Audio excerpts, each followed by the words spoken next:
Namaste back, and I want to show you a little bit about how to use your offset tool as an inset. So we're going to go and we're going to get some text, and you can do this with images too. And I'm going to type Dad, and that doesn't kern very well, but I'm going to go and I'm going to get the impact font again and search for that, and we're going to grab that, and there we go. That one's a little bit closer together. So we've got that, and let's size that up. Let's say we're doing a t-shirt to 11.5 inches. That's our max, and if you want to bring in your letter spacing slightly, you can do that. Again, play with it, adjust it, get it like you want, and we are going to make that max size. So the next thing I want to do is I want to go up to my offset. A lot of times people want to do these letters where they're not filled. So I'm going to take this down to a minus 0.10. Let's see. That looks good to me, but I want to square that off because of the type font. I don't want it rounding off here, so I'm going to say I want it squared. And then actually, I think I want to do that at 0.15 because that A right there is just right there at that tip, and I don't want it cutting in. So I'm going to say 1.5. That looks a little bit better. And I don't want to weld my offsets here. And I'm going to click Apply. So now you can see that it inset it. And I'm going to select it, and look, I don't have slice. And that's because I told it not to weld my inset or offset, whichever you may be doing.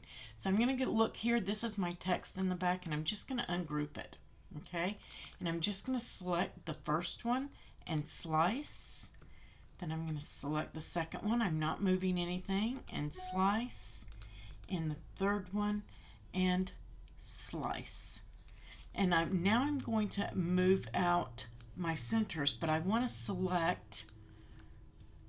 I'm going to select the 3 outside first. These are my slice results. You see here I've got slice result, and I'm going to weld that. And then I can move this one out of the way. I'm just going to slide it down using my arrow key right out of the way. And now it's up to you if you want to weld these. If you're going to do them all in different colors, say you want to fill in the Dad with, instead of just having an outline, now you can do just an outline.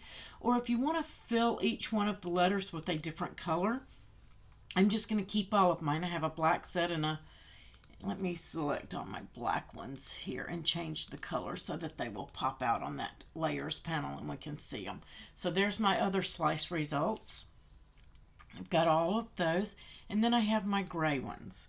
Okay, so I can come in here and I can upload a pattern to these if you want to do that for print cuts, for cards, for whatever that you want to do, and you can fill those in with different colors. So I'm just going to show you with a pattern, but you can cut it from different colors of iron-on, however you want to do it. But there's lots of things that you can do with this. So we're going to go to our basic cut line, our operation type or our line type, and we are going to change it to standard print and cut. And then we're going to come in and select color and change it to a pattern. And I'm going to select, I don't know, let's just go with maybe, let's use some filters and go with some blues. Here we go. So I'm going to select this one. I don't even know what pattern that is, but we're just going to select it just for fun. And it may take just a minute. Sometimes patterns take a while to load. There we go. So that's a denim. I've got a denim in there. And now let's go over to this A and let's make this, again, we're going to go to basic cut and change it, or our operation, and change it to standard. Then we're going to click the color block. We're going to change it to pattern. And we're going to go, let's go with the green on this one. So I'm going to grab my filter and see if I can't find something in green. Let's just go with this watercolor here. So we have that one, and maybe we want to do the other D in a wood.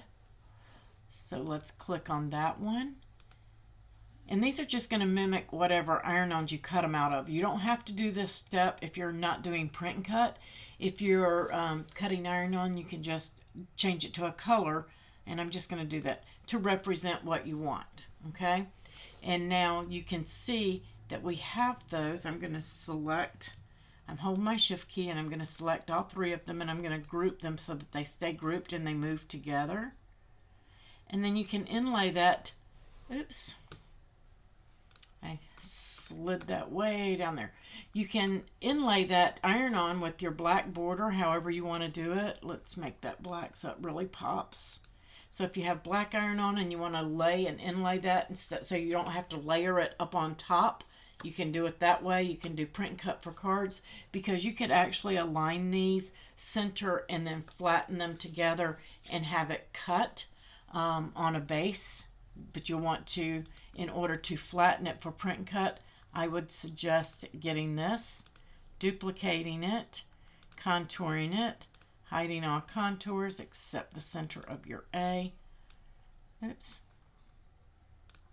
Let me select the whole thing here. I want all of those.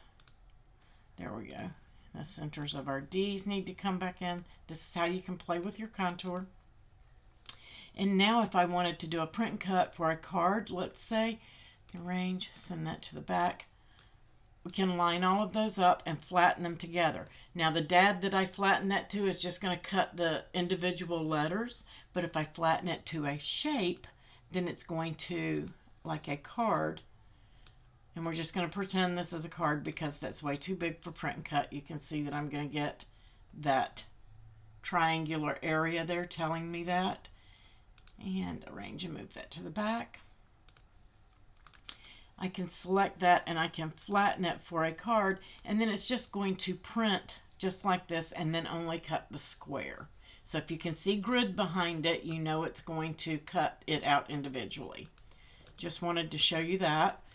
But lots of things that you can be doing with your insets and your offsets. You can change each one of these, like I said, to a different color. Let's say that one's yellow. Let's make this one green, and we'll make this one blue.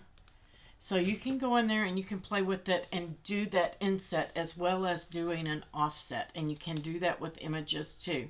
I hope that this helped and cleared things up for you guys, and I hope you enjoyed the lesson. Please give a thumbs up, a like, and I'll catch you on the next video.